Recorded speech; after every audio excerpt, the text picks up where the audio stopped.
मैं डॉक्टर श्वेतलता साहब, प्राध्यापिका हिंदी विभाग, मॉडर्न महिला कॉलेज खरसवा। आज मैं स्नातक हिंदी प्रतिष्ठा सेमेस्टर 5 में DSC 1 खंड ख में प्रेमचंद की कहानी पंच परमेश्वर को लेकर आज फिर से आपके समक्ष उपस्थित हूँ।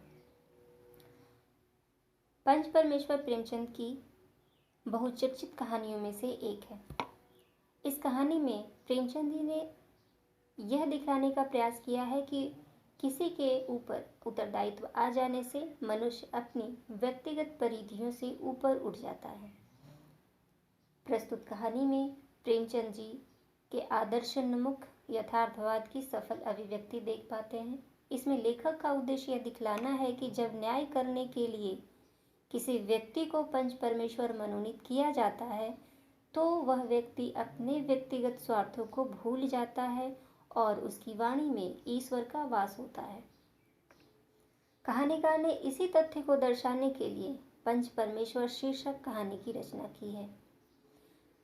इस कहानी का मूल उद्देश्य इस तथ्य का प्रतिपादन करना है कि पंच परमेश्वर में पांच परमेश्वर का वास होता है और पंच की वाणी परमेश्वर की वाणी मानी जाती है।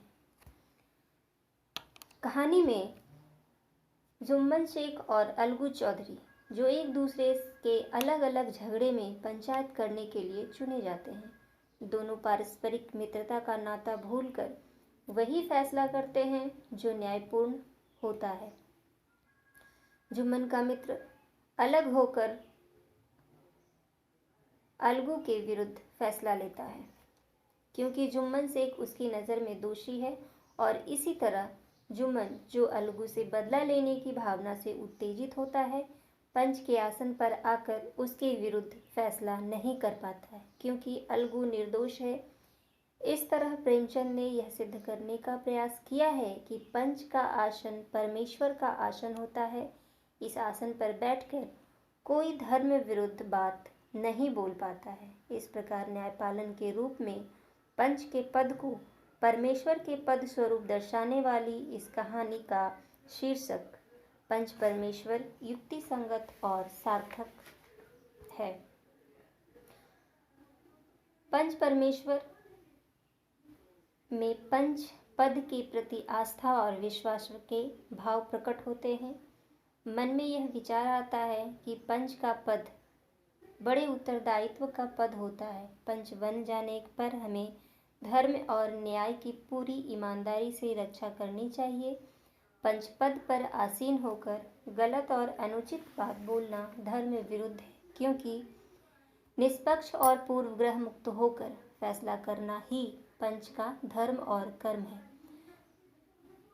जब तक खालाजान ने अपनी जायदाद जुम्मन शेख के नाम दर्ज नहीं कराई थी तब तक जुम्मन उनकी खूब आवभगत करता रहा, परंतु जब खालाजान अपनी संपत्ति दूसरे के नाम लिख चुकी तब जुम्मन और उसकी पत्नी खालाजान के साथ दुर्व्यवहार करने लगते हैं।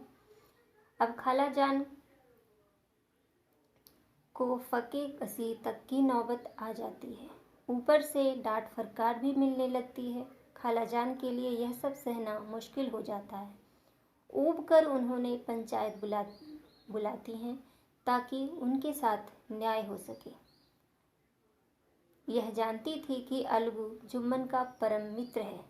उसके मन में यह विश्वास भी अवश्य था कि पंच के पद पर आसीन होकर अलगू गलत बात नहीं बोल सकेगा और बिगाड़ के डर से ईमान की बात करने में नहीं चूकेगा। अतः पंच पद की गरिमा को समझते हुए उसने सरल मन से फैसले का भार अलगू को सौंप देती है।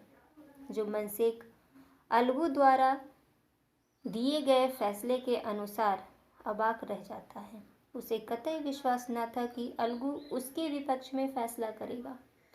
उसे अलगू से यह उम्मीद थी कि मित्र होने के नाते अलगू उसका पक्ष लेगा, पर उसकी आशा पूरी नहीं हुई। वह अलगू के प्रति प्रतिशोध भाव से भर उठता है। यद्यपि जुम्मन शेख को अलगू चौधरी से बदला लेने का मौका मिलता है, फिर भी जुम्मन शेख ऐसा नहीं कर सका। सरपंच के पद पर आसीन होते ही उसका धर्म ज्ञान जाग उठता है। उसे पंच पद के उत्तरदायित्व का ज्ञान हो आता है और पंच पद पर बैठते ही अलगू के प्रति उसका पुराना प्रतिशोध भाव ठंडा पड़ जाता है। अतः उसने सच्चाई के पक्ष में फैसला लेता है। प्रेमचंद जी को मानव प्रकृति की सद्वृत्तियों पर दृढ़ विश्वास है। इस कहानी में कहानीकार की यह शिक्षा मिलती है कि मनुष्य मूलतः अच्छा होता है।